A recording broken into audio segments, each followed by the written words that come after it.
Ay, murag kusog mo galing uno. Sige daw, sige daw. Murag kusog mo lang uno.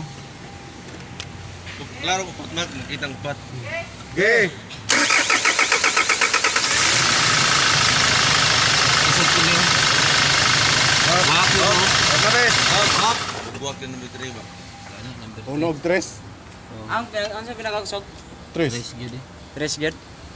Ang uno tama lang. Pat na ron. Depende sa tagiya ko, dagan sa kwarta. Ah, Pero kung